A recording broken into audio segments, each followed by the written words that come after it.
As irmãs, recebam a paz do Senhor. Meu Deus do céu.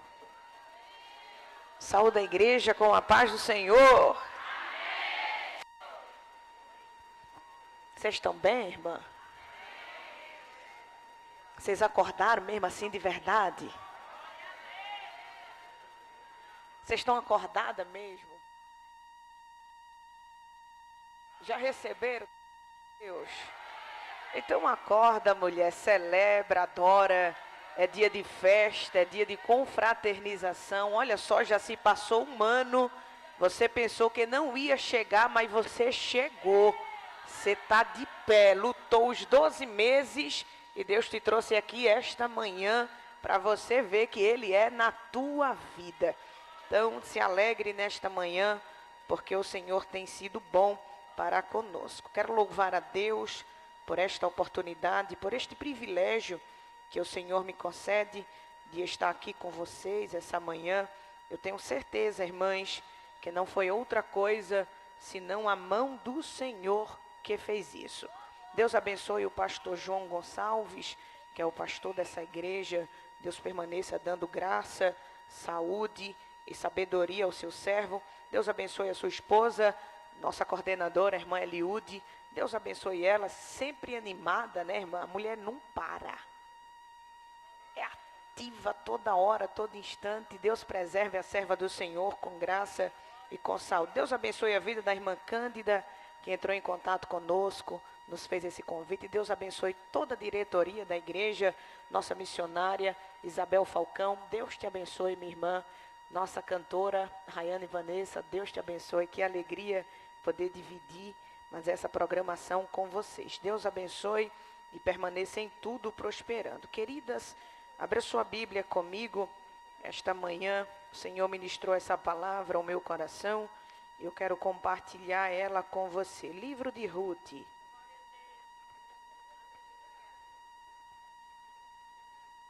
Ruth, capítulo de número 1.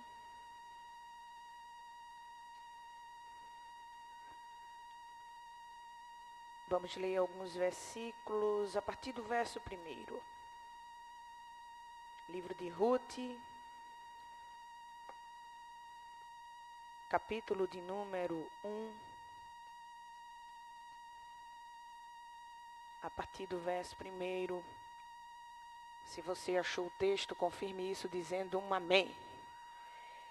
Ruth, capítulo 1, a partir do verso 1. O livro de Ruth está logo no comecinho da Bíblia, irmãs.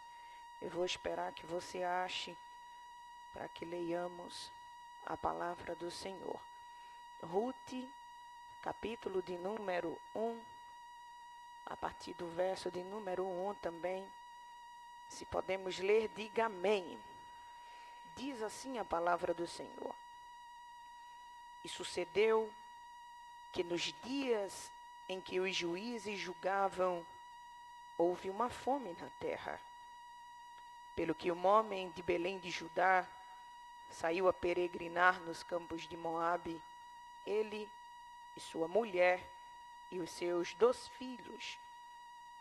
E era o nome deste homem Elimeleque, e o nome de sua mulher Noemi, e os nomes de seus 2 filhos Malom e Quilion, efrateus de Belém de Judá, e vieram aos campos de Moabe e ficaram ali. Verso de número 3. E morreu Elimeleque, marido de Noemi, e ficou ela com os seus 2 filhos, os quais tomaram para si mulheres moabitas, e era o nome de uma órfã e o nome da outra Ruth, e ficaram ali quase 10 anos. Ficaram ali quanto tempo, igreja?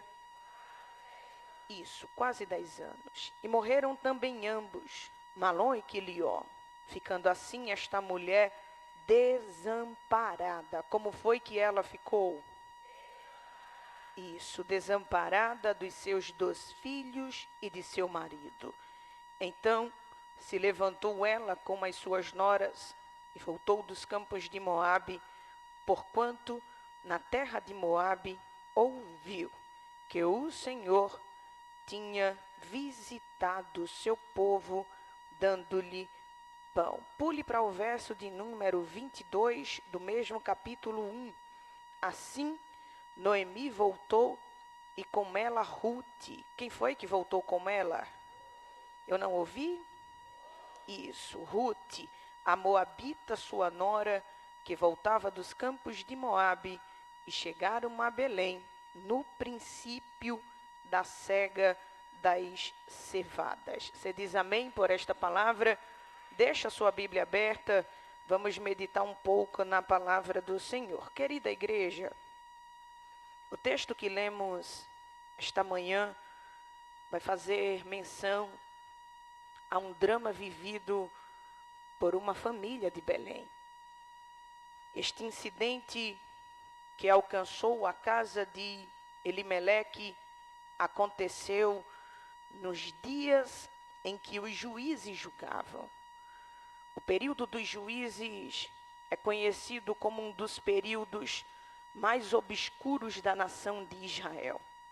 Na ocasião, o povo estava entregue aos seus pecados, entregue aos seus desejos, andando segundo a sua própria direção, e como consequência de terem abandonado a Deus, a sua palavra e a sua vontade, Deus vai permitir que o povo de Israel seja açoitado por todo tipo de inimigo.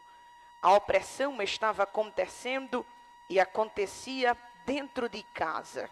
Olha isso, a terra que era herança, a terra que era descanso, a terra que era cumprimento da promessa de Deus para que o povo descansasse, passou a ser ponto de visitação do inimigo. A opressão dentro do período dos juízes não era coisa de horas, não era coisa de dias, mas eram opressões que por vezes duravam períodos de 10, 20, até 40 anos de opressão. Olha que coisa terrível está acontecendo aqui. O inimigo achava caminho para entrar na terra, para sair da terra e para retornar para ela quando bem quisesse. O lugar que deveria ser de descanso, agora é de afronta. O lugar que deveria ser de bênção, agora é de maldição. O lugar que deveria ser marcado pela presença de Deus, agora é marcado e visitado pela presença do inimigo.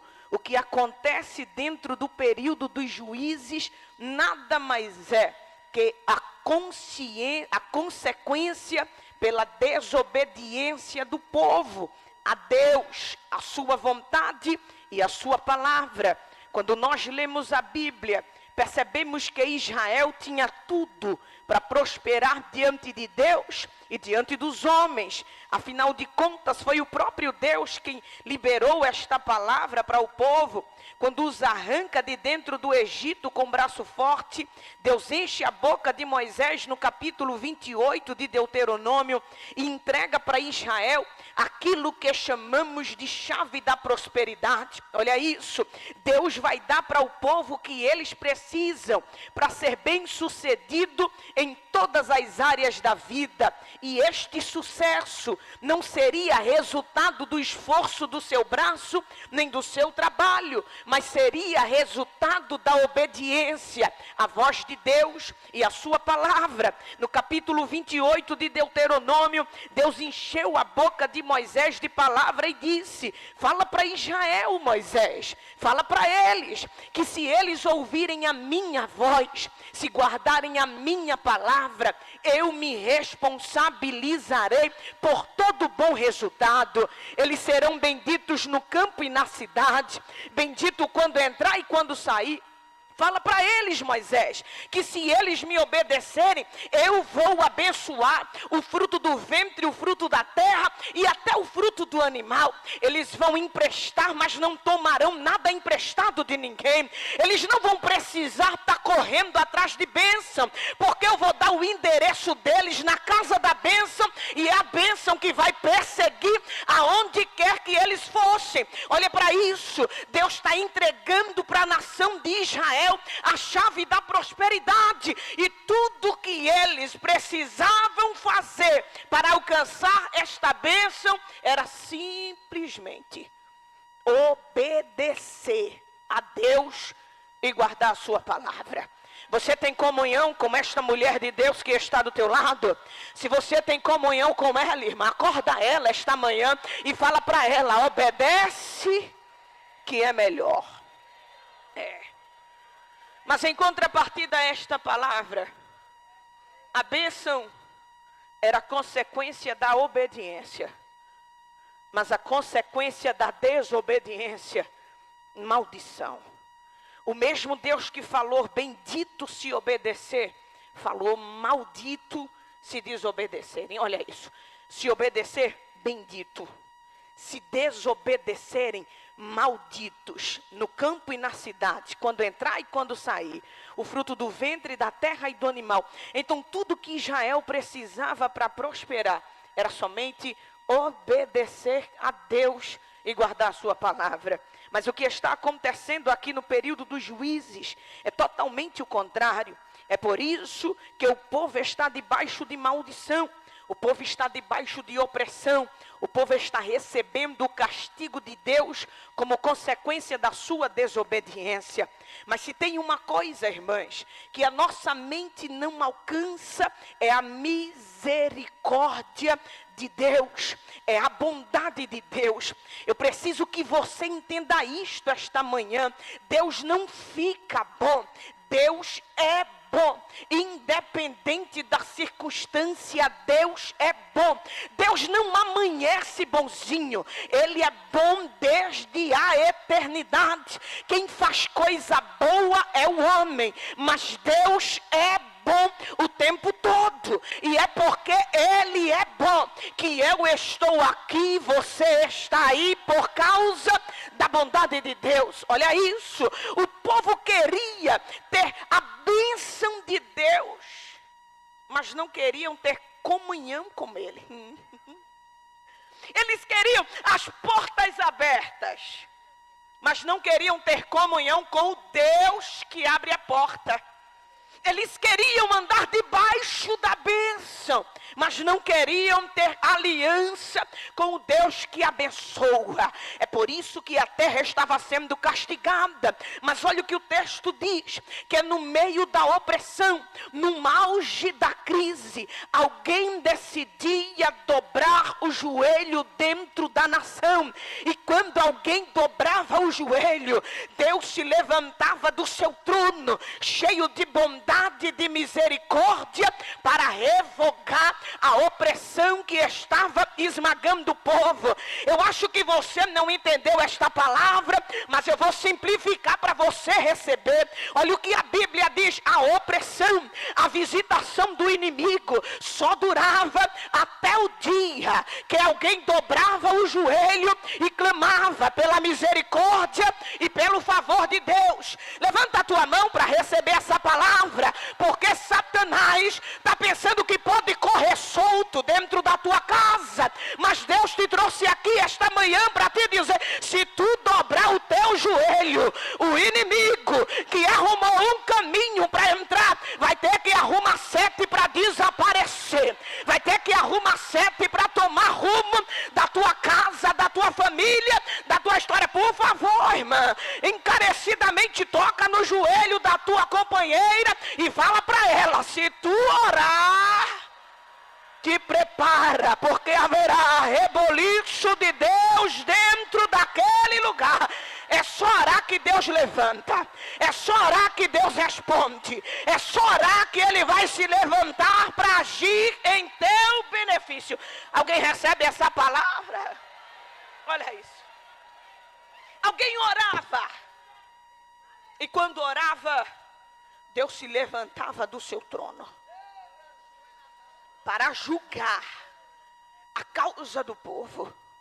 É a partir disso, da oração comprometida de alguém, é diante disso, da insatisfação de alguém diante da situação, porque tem gente que fica acomodada, confortável, com a atuação do mal dentro da casa, com a atuação do mal nas vizinhanças.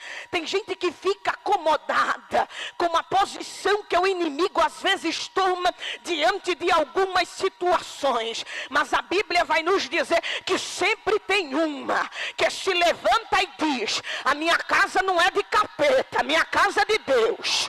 O meu filho pode estar afastado, mas ele foi consagrado no meu ventre e ele é de Deus.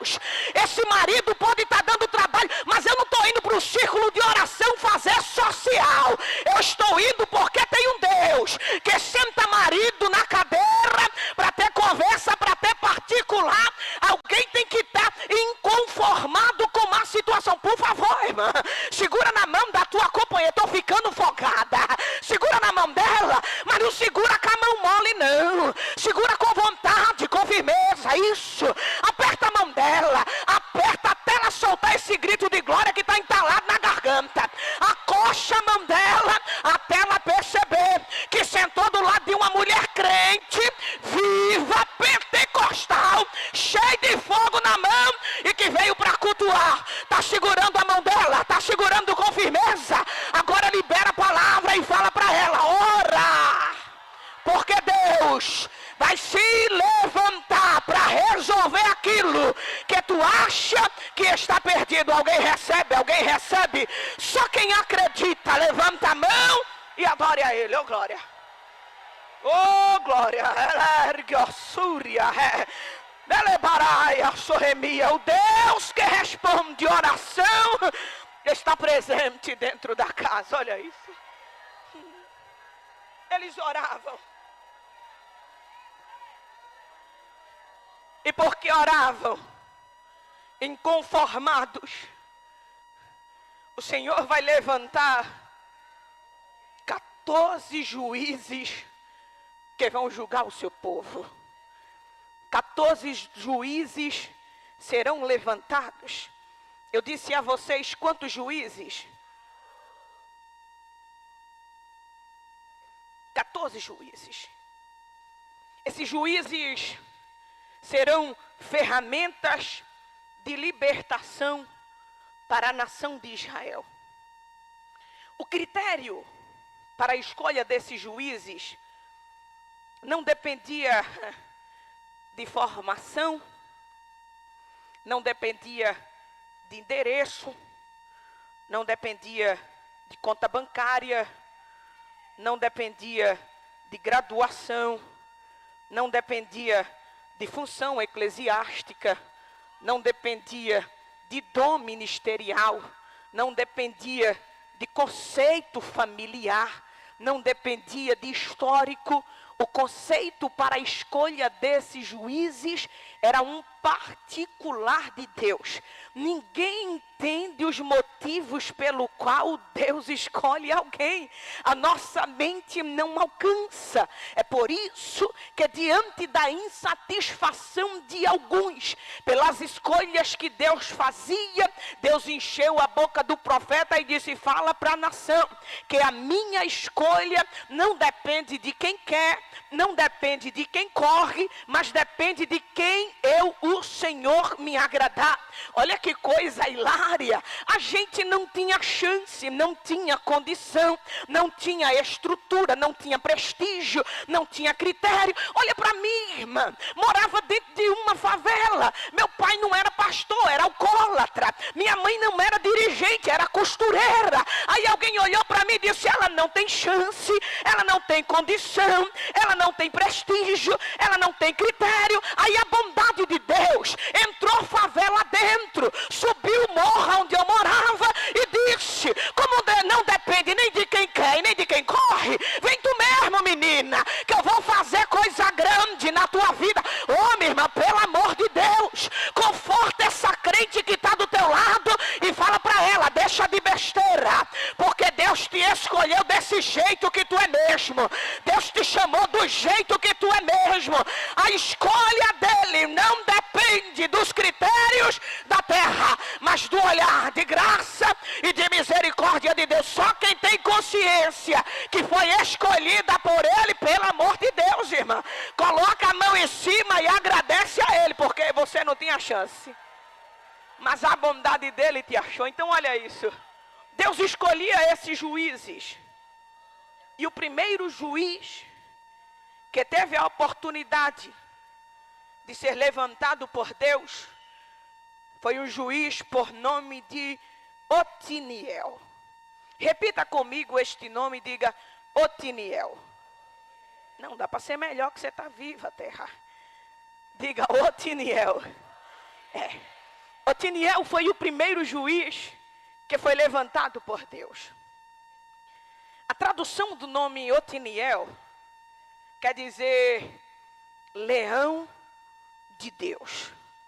Bora comigo para você aprender. Diga Otiniel, o leão de Deus. Quando Deus levanta Otiniel dentro da nação, olha isso. Ele está comunicando uma mensagem para os inimigos. Deus levanta dentro para falar com quem está fora. Quando Deus levanta Otiniel, ele está deixando claro: este povo tem um leão que protege eles. Não é cachorro que ladra, É um leão que quando se levanta, alguém tem que respeitar a sua majestade e o seu poderio. Quando Deus levanta Otiniel, ele está deixando claro: este povo está oprimido, mas é meu. Este povo é pequeno, mas é meu. Este povo está sendo castigado, mas é meu. Este povo está sendo desprezado, mas eles ainda têm um dono. É sobre isso. Você acredita, minha irmã, que você tem um dono? Alguém pensa que pode falar? Alguém pensa que pode comentar?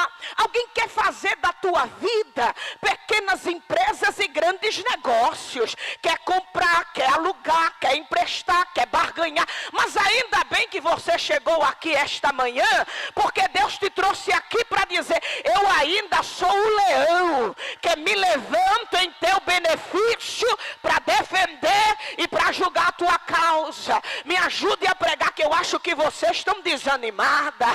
Mas segura na mão da tua companheira e fala para ela: tu pode até ser pequena, mas tu tem dono. Ela não deu glória a Deus por saber que tem dono, irmã. Ela está ruim de verdade. Fala para ela de novo: tu tem um dono. E o teu dono cuida de você de manhã, cuida de tarde, cuida de noite, de madrugada. Tu está dormindo, mas ele está cuidando de você. Está cuidando da tua casa. É porque tu tem dono. Tu está dormindo e não vê, mas tu sabia que durante a madrugada o inimigo chega com astúcia na porta da tua casa, achando que pode aprontar. Mas quando ele chega lá, o guarda de Israel está de prontidão, e de longe ele diz: dê meia volta, recue, porque a casa dela tem dono. Só quem tem alegria na alma por saber que tem um dono, levanta a mão, adore a ele, porque ele está cuidando de você. Olha isso.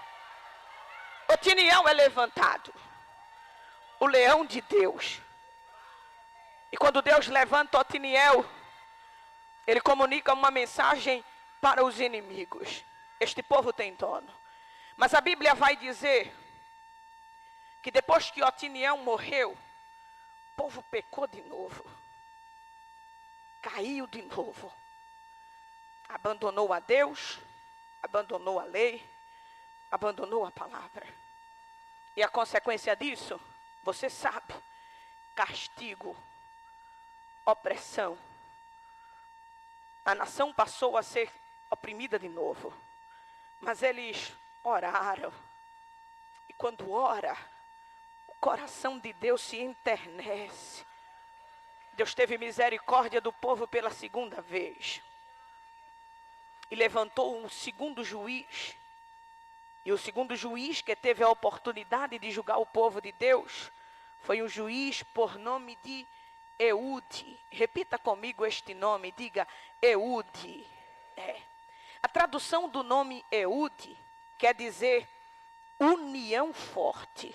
Olha isso. Eude quer dizer união forte. Quando Deus levanta Eude dentro da nação, ele não está falando com quem está fora.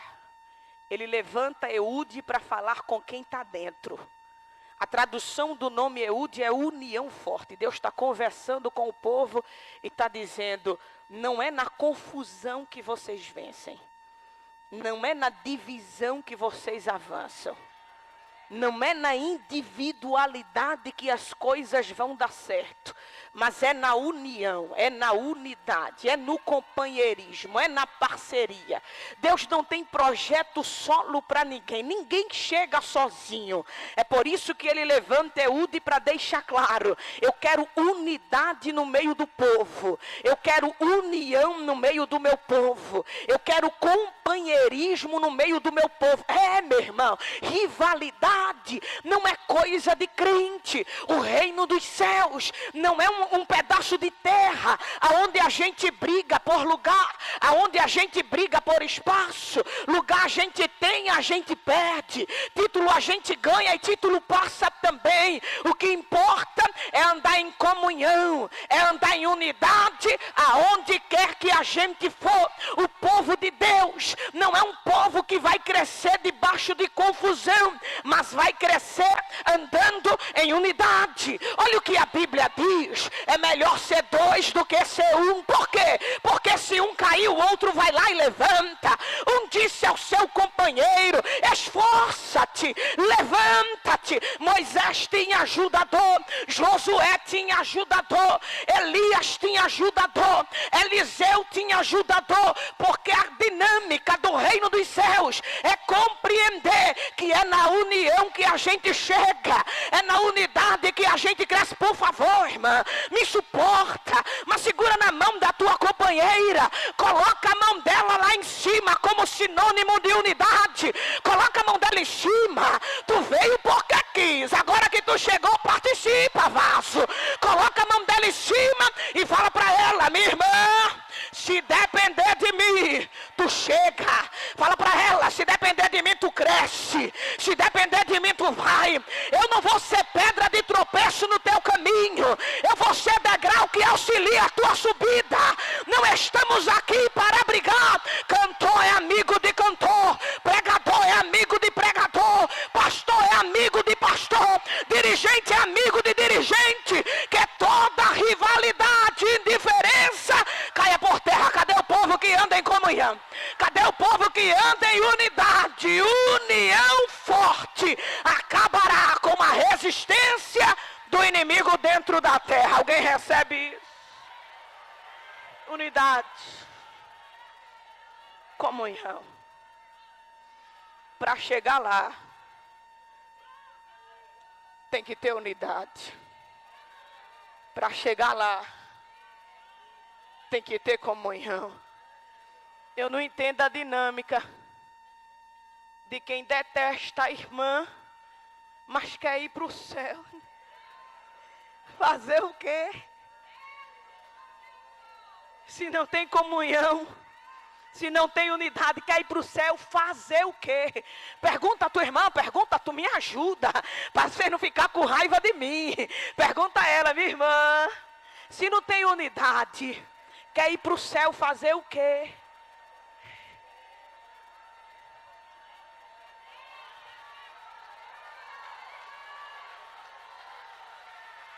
Se quer chegar, tem que ter unidade.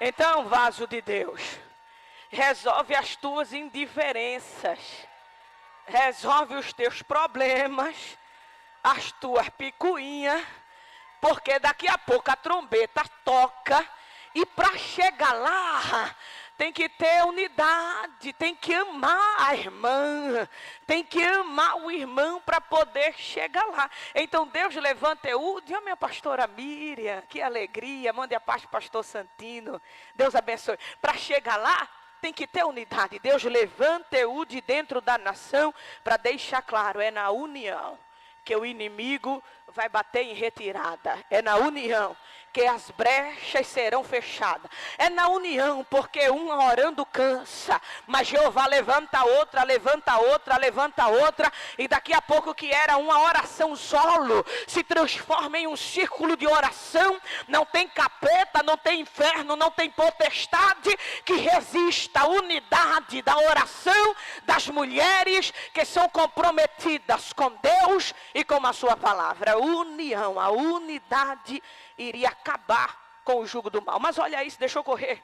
Depois que Eude morreu, esse ciclo vicioso vai se repetir por 410 anos. 410 anos que o povo cai, levanta, cai de novo, está na bênção, desobedece, maldição de novo. 410 anos disso. Depois que Eude morreu, a história se repetiu. O povo pecou, abandonou a Deus, abandonou a lei, abandonou a palavra. A consequência disso, você sabe, maldição. O povo começou a ser oprimido de novo, mas eles oraram e Deus teve misericórdia. Levantou o terceiro juiz que teve a oportunidade de julgar o seu povo. O terceiro juiz que foi levantado por Deus recebeu o nome de Sangar. Repita comigo este nome para você não esquecer, diga Sangar. Sangar foi o terceiro juiz que foi levantado dentro da nação de Israel. Mas pasmem, minhas irmãs, para o nome de Sangar não tem tradução. E o nome de Sangar não tem tradução porque provavelmente ele não era da terra. Ele não era judeu. Ele não era hebreu. Quando Deus levanta Sangar dentro da nação, Ele está comunicando uma mensagem para dentro e para fora ao mesmo tempo. Ele está deixando claro. Se dentro da terra não tiver, se no meio do arraial não tiver, eu vou lá fora, busco quem está lá fora e coloco dentro da casa para usar. Eu vou simplificar a mensagem para você receber. Quando Deus levanta Sangar, Ele está deixando claro uma coisa. Eu não dependo da disposição do homem para fazer o que eu quero. Eu não dependo da boa vontade do homem para fazer o que eu quero. Se dentro da casa não tiver, Ele vai lá fora, salva quem está lá fora, prepara, batiza, capacita e coloca dentro da casa para usar. Eu preciso que você entenda isso. Ser usada, está dentro deste ambiente, não é mérito, é graça. Eu preciso ser sincera com você e te dizer, tinha gente melhor para estar no teu lugar, tinha gente mais capacitada do que você, mas a bondade de Deus te alcançou e te deu a oportunidade de estar aqui. Se eu fosse você, eu adorava Ele com vontade, porque você está aí por causa da graça. Olhe para mim. É porque tem gente que se acha muita coisa, né? Exclusiva. A única. Quase um alecrim dourado de Jesus. Ela acha que se ela não fizer, acabou. Que se ela não estiver na frente do círculo de oração, o círculo de oração... Ai, mano. Tem gente que se acha exclusivo. Único. Única. Mas eu preciso te dizer. Tem gente muito melhor do que você. Muito mais capacitada que você. Você acha que se eu não aceitasse esse convite honroso de estar aqui ministrando para vocês essa manhã, vocês iam ficar sem pregadora? Ia nada, irmã. Ia vir alguém muito, mas muito melhor do que eu. Porque Deus não depende da minha boa vontade para ministrar o seu povo. Eu reconheço que estou aqui por graça e tenho consciência de que tem gente muito melhor. Mas muito melhor. Deus levanta Sangar e diz, eu uso quem eu quero. Levanto de onde eu quero, Porque se no meio dos escolhidos, se no meio dos eleitos, se no meio dos separados não tiver alguém disposto, porque tem gente que tem uma indisposição para fazer a obra de Deus, né? Não quer ir, vou não, Senhor, fale com outra, Deus já falou contigo, terra. Aí tu diz assim, confirma, ele vai lá e confirma. Aí tu diz confirmação da confirmação. Aí ele confirma a confirmação. Aí tu fica fazendo pose, cheia de bicos, dizendo assim, confirme de novo. Eu acho que tu está querendo demais. Se Deus te deu a oportunidade de ser usada, de estar na casa, aproveita o privilégio e a honra. Porque gente mais capacitado, ele sempre terá. Sempre terá. Olha para a Bíblia. Olha para Elias. Elias disse assim, não profetizo mais não. Prego nada. Eu imagino Elias olhando para o céu e dizendo assim, Deus, nem me revele.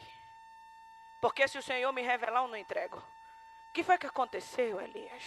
Mataram todos os profetas. A casa do meu pai. E só eu fiquei. Ele disse isso, só eu fiquei. Mataram todo mundo, só eu fiquei. Todos os profetas morreram, só eu fiquei. Todo mundo foi embora, só eu fiquei. Elias estava pensando que só tinha ele. Aí olha o que o texto vai dizer. Entrou dentro de uma caverna e se escondeu para não morrer. Ele entrou dentro de uma caverna convicto. Só tem eu. Só ficou eu. Irmã, é muito luxo. Numa terra de profeta, alguém dizer só eu fiquei. Mas é muita convicção. É muita certeza. Deus foi visitar o homem na caverna onde ele estava. Porque Deus sabe onde é a caverna que você se esconde. Deus chegou na caverna e falou com ele e disse assim, o que é que você está fazendo aqui, Elias? De dentro da caverna ele responde, Senhor, tenho sido zeloso como a tua palavra. Mas ultimamente, não sei se o senhor está sabendo, mas mataram todos os profetas lá em Israel.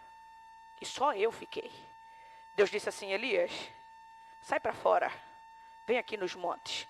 O texto vai dizer que o profeta se colocou na porta da caverna.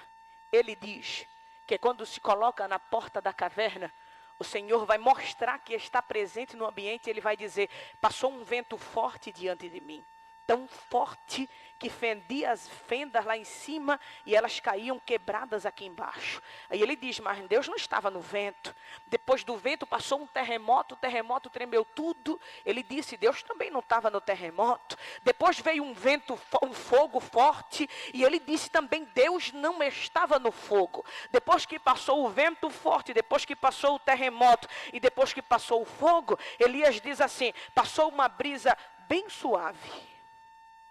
E Deus estava na brisa. O profeta cobriu o rosto e pela segunda vez Deus falou com ele e perguntou, o que é que você está fazendo aqui, Elias? Ele disse, Senhor, mataram todos os teus profetas, só eu fiquei e escapei pela minha vida. Deus diz, Elias, levante. Caminhe pelo caminho do deserto, porque você já foi alimentado. Pode se levantar, caminhar, porque você ainda vai ungir, você ainda vai consagrar alguém no teu lugar. Pode caminhar. Eu imagino Elias pegando a capa, botando sobre o seu corpo e saindo de dentro da caverna para caminhar. Quem sabe, quando ele dá 1, 2 passos, Deus diz assim, Elias, só para você não caminhar desinformado.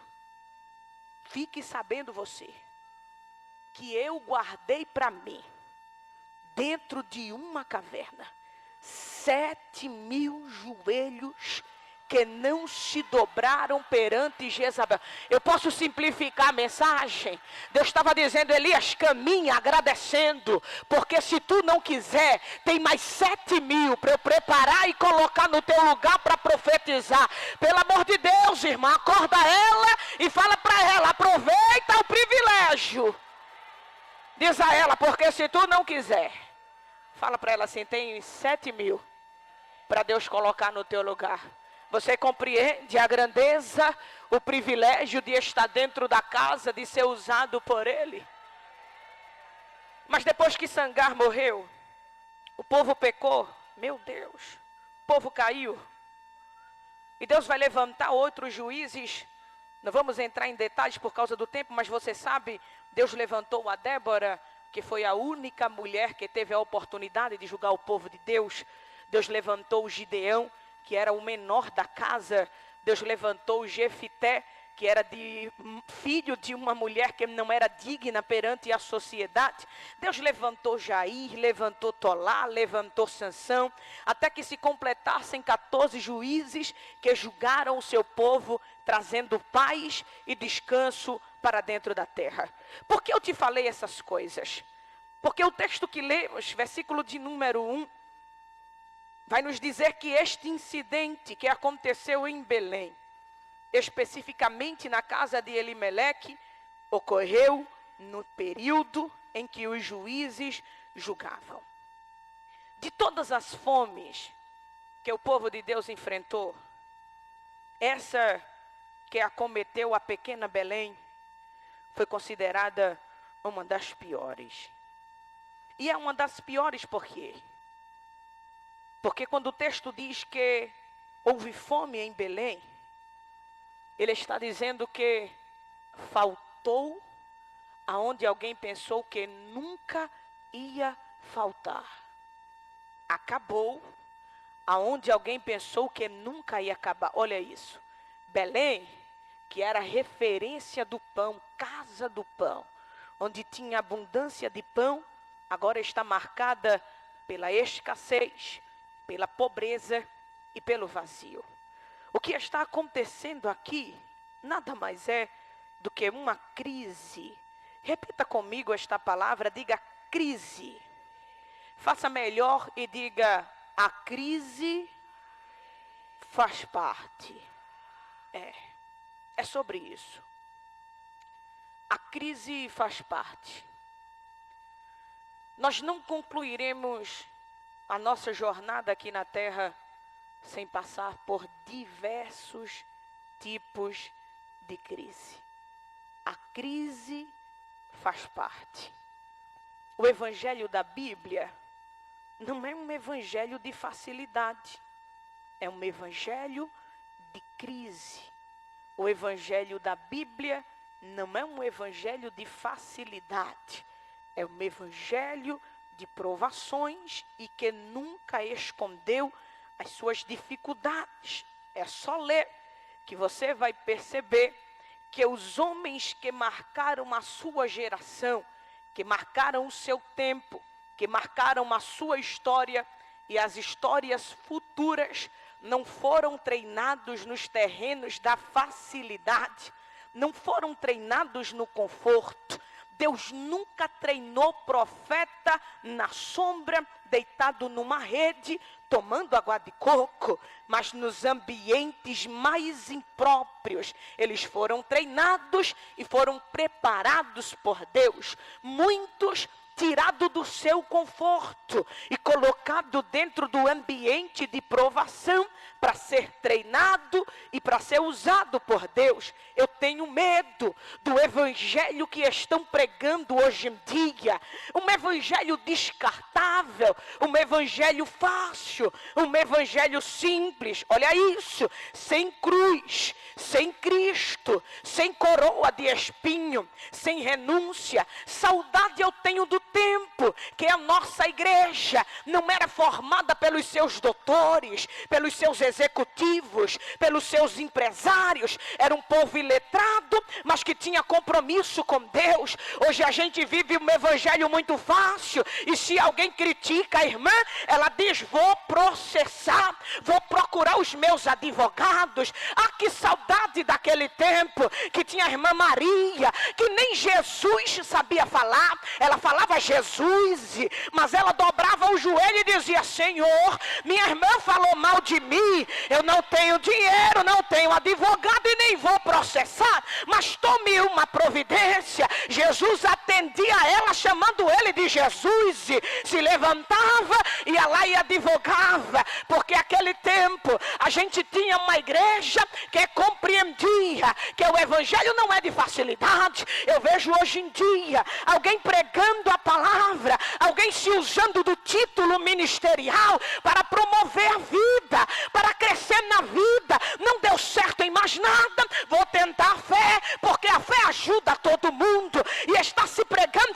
um evangelho fácil. É por isso que a gente vê por aí gente que é boa de grife, mas é ruim de graça, gente que é boa de púlpito, mas é ruim de vida, gente que é boa de falácia, mas é ruim de verdade. O evangelho da Bíblia não é um evangelho de facilidade. Alguém está pensando que isso aqui é meio de se promover e não aguenta coisa nenhuma, mas eu gosto de Jesus pregando, porque quando Jesus pregava ele disse: quer vir após mim, se quiser venha, mas fique sabendo que para vir a primeira coisa é pegar a cruz. Logo no começo, e depois renuncia você, renuncia as suas vontades, e depois você vê: mas Senhor, a cruz é muito pesada, então não pegue. Mas se quiser vir, é cruz, é renúncia e é sofrer por amor ao meu nome. Este é o evangelho que eu conheço. Este é o evangelho que eu fui criada. Quando Deus falou comigo, muito nova, 16, 17, nessa faixa, e quando eu tinha 17 anos na igreja, a minha amiga mais nova, tinha entre 35 e 40.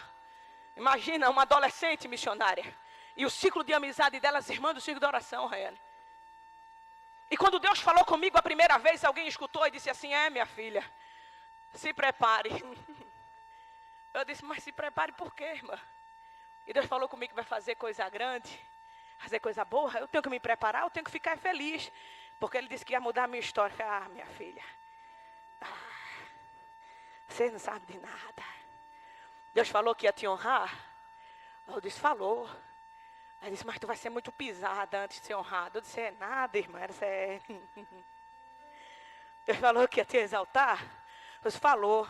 Irmã, tu vai ser muito comprada, muito vendida. Aí eu lembro que alguém disse assim para mim: mas existe um segredo para subir. Eu disse: existe? Ela disse: existe só um. Eu disse: só um, irmã? Então, por favor, me diga qual que é o segredo para subir. Nunca vou esquecer disso. Ela disse assim: sabe qual é o segredo para subir? Aí eu disse: qual? Ela disse assim: é descendo. Aí eu disse: irmã, mas a direção é contrária, porque eu quero ir para lá. Ela fez: eu sei. Mas para você ir para lá, você tem que vir para cá primeiro. Você desce primeiro. Você ora primeiro. Você chora primeiro. Consagra primeiro. Mas hoje em dia, irmã, um negócio tão fácil. Curso ministerial. Aperfeiçoamento missionário. Eu tenho saudade do tempo que o aperfeiçoamento era no círculo de oração da vida. Chegando de meio-dia, dobrando o joelho para orar até 2 e se levantando. Eu sou de um tempo que o aperfeiçoamento ministerial era nas consagrações, nos matutinos, nas vigílias. É por isso que tem gente que sai do lugar, que perde a bênção, porque não compreende que a crise faz parte do processo. A crise faz parte do crescimento. Não tem que deixar o lugar quando a crise aperta. Não tem que abandonar o posto quando a crise vem. Porque crente firmado em Jesus sabe, se eu estou sendo provado, é porque a qualquer momento o Senhor me aprovará. Repita comigo isso, diga: a crise faz parte. A crise faz parte. Vez ou outra, ela vai cruzar o caminho da gente. Vez ou outra, vai provar, vai balançar, vai colocar embaixo. Olha, não faz muito tempo que todo mundo, todo o planeta Terra foi exposto a uma crise chamada Covid-19. Você lembra? Não faz muito tempo. Só quem sobreviveu ao Covid. Levanta a mão assim, só para eu ver se eu estou no tempo certo, né? Eu andava no círculo de oração, irmã. E eu escutava o povo, Deus usar os vasos na terra. E Deus dizia assim: eu vou abalar o mundo. Eu vou espremer a terra. Eu não sei se essas profecias alcançaram vocês aqui também. Mas Deus dizendo assim: eu vou abalar a terra. Eu vou dar ordem para o mar, eu vou dar ordem para isso, eu vou dar ordem para aquilo. E Deus diz assim, que o homem se prepare, porque eu vou abalar a terra. Lá no Pernambuco, os vasos diziam assim: eu vou balançar a figueira e vou guardar muitos. E Deus falava, e eu via os vasos profetizando, e eu pensava assim, isso é coisa para 10 anos. Deus está preparando a gente para algum incidente terrível que vai acontecer no mundo daqui a 5, 10 anos, porque está tudo tranquilo, tudo favorável. O que eu não sabia era que Deus cumpriria a sua palavra através de um vírus invisível a olho nu. Olha isso, um vírus minúsculo, pequeno, parou todo o globo terra. Porque às vezes Deus escolhe o caminho da simplicidade, mas às vezes Deus humilha o homem de uma proporção para mostrar que o homem não é nada. Olha isso, irmã. Um vírus minúsculo, a princípio transmitido pela saliva, depois pelo toque e por fim pelo ar. Todo mundo que respirava ia pegar esse vírus.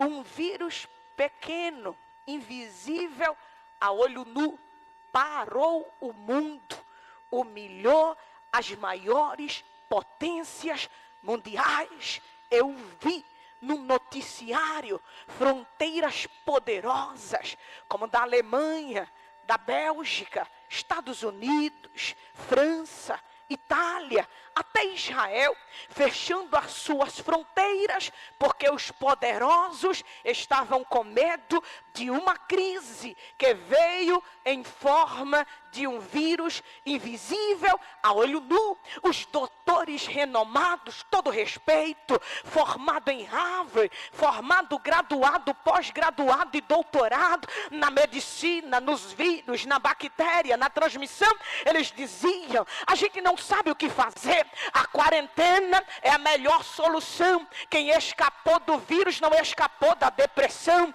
porque a quarentena adoeceu mais do que o vírus. Eu vi a filha de um dos poderosos, dono de banco da Europa, e no noticiário dizer: o meu pai tinha dinheiro para comprar quase a Europa inteira, mas ele morreu precisando exatamente daquilo que o dinheiro não pode comprar. Lhe faltou oxigênio. Meu pai tinha tanto dinheiro, mas não podia comprar respiração, e ele morreu. Eu vi comércio quebrar, eu vi empresário falir, eu vi gente se suicidar, eu vi enfermeiro adoecer. Mas sabe o que foi que eu vi dentro da crise também? Era inacreditável, mas um povo chamado povo de Deus estava indo para a rede social dizer: dentro da crise Deus me abençoou, dentro da crise reformei a minha casa, dentro da crise eu troquei de carro, dentro da crise caiu dinheiro na minha conta, dentro da crise Deus me deu projeto de empreendimento.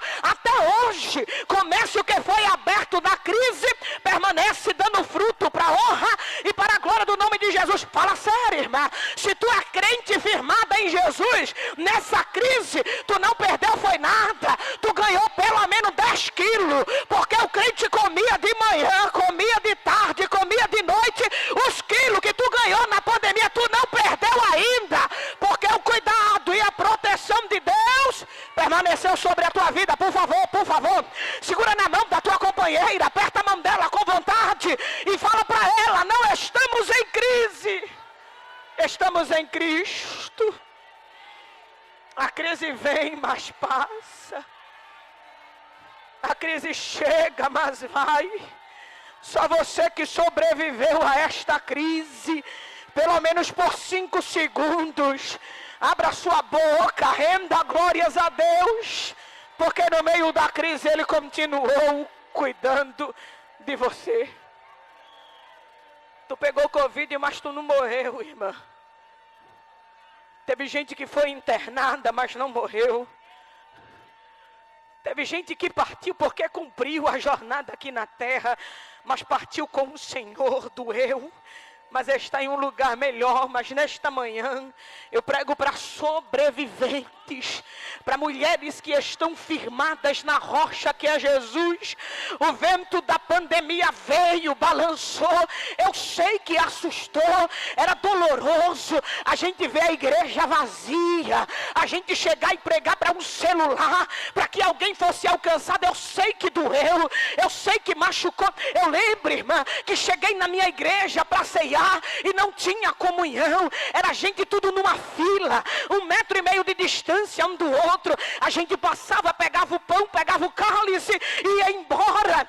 Eu lembro que naquele dia eu chorei dentro do carro, porque queria comunhão, queria presença, queria santa ceia que sempre tive. Mas sabe de uma coisa?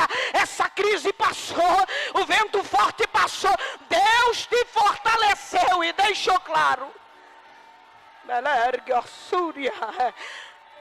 Ele sempre cuidou de você. Ele sempre cuidou de você. A crise faz parte. E o que está acontecendo aqui é uma crise. Veio, assolou, mas Elimeleque não compreendeu isso. E olha o que a Bíblia diz. Ele sai das regiões de Belém e vai para as regiões de Moabe, porque lá parecia melhor. Mas o melhor para o crente não é o lugar alto ou o lugar baixo, não é onde tem porta aberta ou onde tem porta fechada. O lugar bom para o crente é debaixo da direção e da vontade de Deus. Se tiver debaixo da vontade de Deus, pode entrar deserto adentro, que haverá sustento, haverá providência, haverá provisão. Se tiver debaixo da direção de Deus, não te preocupa, Ele vai cuidar de tudo. Deus não nos leva às vezes onde é melhor, onde é favorável, mas receba isso: o Senhor só te levará aonde a graça dele te sustente, quer seja no palácio, quer seja no deserto, aonde o Senhor te levar, a mão dele, a graça dele te sustentará. Elimeleque saiu de debaixo da provisão, saiu de debaixo da cobertura. E olha isso, o que era uma realidade de fome em Belém se transformou em uma realidade de morte em Moabe. Em Belém tinha fome. Tinha fome, mas tinha providência. Tinha fome, mas tinha aliança. Tinha fome, mas tinha provisão. Porque às vezes a gente passa por essas crises mesmo, né, irmã?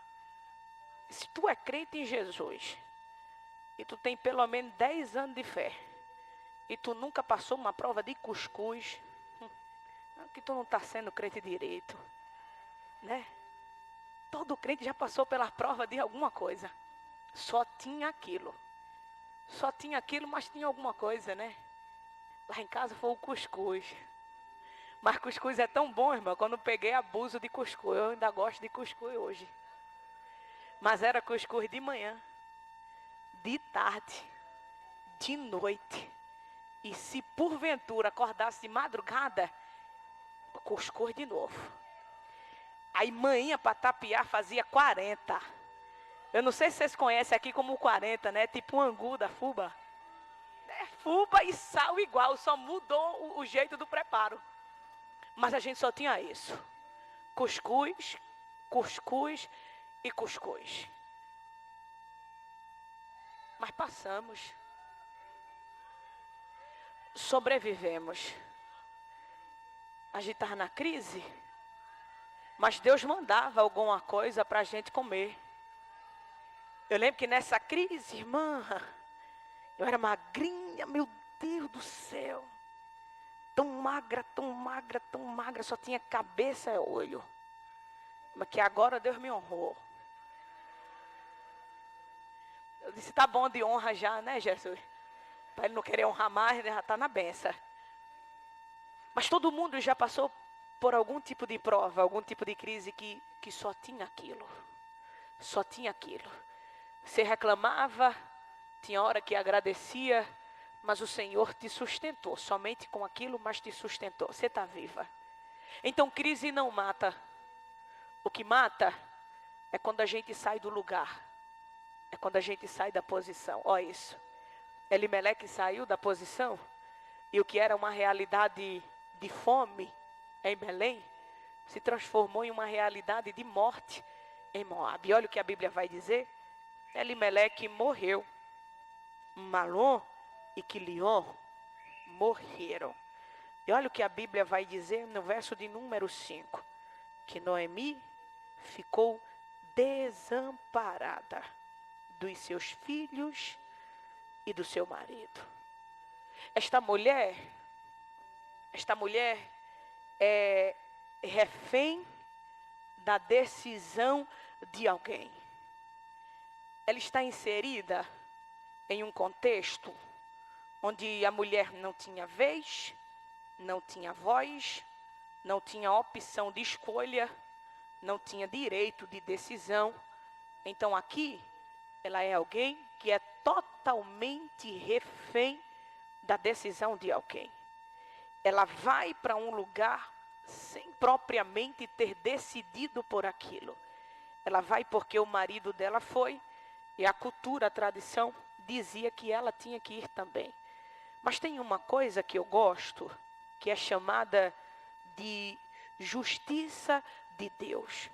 Olhe para mim, eu já estou terminando, eu só tenho 5 minutinhos. 5 minutinhos. Existe uma coisa chamada justiça de Deus. E a justiça de Deus, ela é tão perfeita que ela não julga de acordo com a cultura, de acordo com a tradição. A justiça de Deus não é baseada em posicionamento de homem, em cargo de homem, em condição de homem. A justiça de Deus é fundamentada na sua verdade e na sua palavra, que é inerrante e perfeita. A justiça de Deus é tão perfeita que não pode ser comprada, não pode ser adulterada, não pode ser julgada de forma errada. A justiça de Deus julga com retidão e com verdade. É o que os judeus chamavam no Antigo Testamento de Tsidekenu. O Senhor é a minha justiça. Essa justiça que eles falavam não era uma justiça que julgava com igualdade. E não julgava com igualdade porque ninguém é igual a ninguém. Se não há igualdade, não há julgamento preciso. A justiça de Deus julgava com equidade. E o que é equidade? Equidade é basicamente medir a todos com a mesma régua. O servo e o senhor, mesma régua. O grande e o pequeno, mesma régua. O rico e o pobre, mesma régua. A riqueza não altera o peso da balança. E a pobreza não altera o peso da balança. Deus julga com retidão e com igualdade. Ele não julga segundo a cultura. Porque se ele julgasse segundo a cultura, não haveria direito para as filhas de Zelofeade. Porque a cultura dizia que herdeiro era o homem. Mas a justiça de Deus julga com verdade e com precisão. É por isso que ele muda o estatuto e fala com Moisés: não é comum, não é normal, mas é justo. E a minha justiça é exercida com verdade. Dá às filhas de Zelofeade o que é delas por direito, por justiça e por verdade. É basicamente isso que está acontecendo aqui. Pela lei, pela cultura, pela tradição, ela morreria junto com quem tomou a decisão errada. Só que naquela caravana que está descendo de Belém para Moabe, Deus está olhando e está percebendo que alguém está indo sem ter decidido. Alguém está indo por causa das circunstâncias. E olha o que vai acontecer aqui. Quem errou, quem falhou, vai pagar pelo seu erro. Mas quem é refém da escolha, vai ter uma oportunidade de entrar por um caminho que o Senhor abrirá para exercer justiça e verdade. Eu não sei se você ainda tem disposição de receber uma palavra da parte de Deus. Mas se você estiver aqui ainda, levanta a tua mão direita. Eu quero liberar algo da parte de Deus para você. A justiça de Deus está se direcionando para a tua vida e para a tua casa esta manhã, quase tarde. Porque nesta manhã o Senhor te trouxe aqui para dizer: eu estou me responsabilizando por tudo aquilo que te aconteceu, mas não dependia de você. Deixa a mão em cima. E já que está com a mão em cima, mulher, abre a boca para jubilar, porque o teu Deus está assumindo a direção da tua história esta manhã e te trouxe aqui para dizer: eu ainda tenho um futuro reservado para você. Tem coisa boa chegando na tua vida, tem coisa boa chegando na tua casa. Alguém recebe essa palavra? Só quem recebe se coloca de pé, por favor.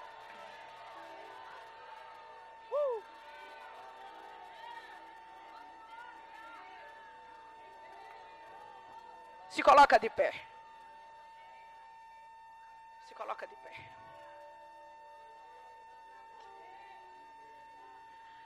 Deus olhou para a vida desta mulher, Noemi, e decidiu. Olha isso. Decidiu mudar a história da vida dela. Olha que coisa maravilhosa. Em um cenário de dor, de perca, de morte, Deus olhou para ela e decidiu mudar a vida dela. Não é uma suposição, não é um machismo, não é uma expectativa, é uma decisão.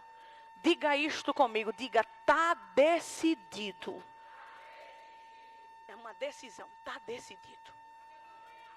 Deus olhou e disse: está decidido. A circunstância não favorece, mas está decidido. A saúde não colabora, mas está decidido. O status social não combina, mas está decidido. A conta bancária não promove, não importa, está decidido. Eu quero que você entenda isso. Deus está entrando na história de mulheres aqui esta manhã e está dizendo: eu não quero saber da circunstância, eu não quero saber da condição. Eu quero alegrar tua alma com esta palavra. É uma decisão. Tanto faz se mora na cobertura ou se mora na palafita. É uma decisão. Não importa se teu carro é velho, se teu carro é novo ou se tu nem tem carro. Deus te trouxe aqui para dizer: é uma decisão. Está decidido. Eu vou mudar o curso da tua história. Mudar. É um novo tempo para você. Em um ambiente de morte, Deus preservou esta mulher com vida. Das 4 pessoas que desceram, 3 morreu. 3 morreu, mas ela está viva.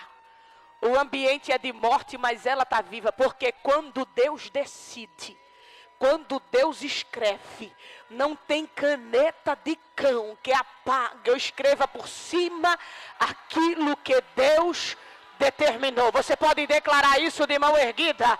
Diga: está decidido. Está decidido. Está decidido. Ele vai fazer, está decidido. Eu quero orar por você. Somente orar. Mas eu queria que nesta ocasião você arrumasse uma dupla. Uma amiga. Se você tiver comunhão com ela, segura na mão dela Segura na mão dela. A gente já vai orar, irmã. Porque se você veio numa confraternização dessa, 25 anos, 98% do público feminino, mulher, e tu ainda não fez amizade com pelo menos 5, irmã, tu não está sendo assembleiana direita. Não tá. Não tá. Você conhece esse vaso que está do teu lado? Irmã, se não conhece, pergunta o nome dela. Pergunta a ela, como é teu nome? Tocha acesa. Como é teu nome? Labareda de Jeová. Você perguntou o nome dela? Você já conhece ela? Então fala para ela, tá decidido, irmã. Fala para ela assim, desmancha essa cara de perca. Porque se tu soubesse o que Deus está preparando para a tua vida, irmã, isso é coisa grande.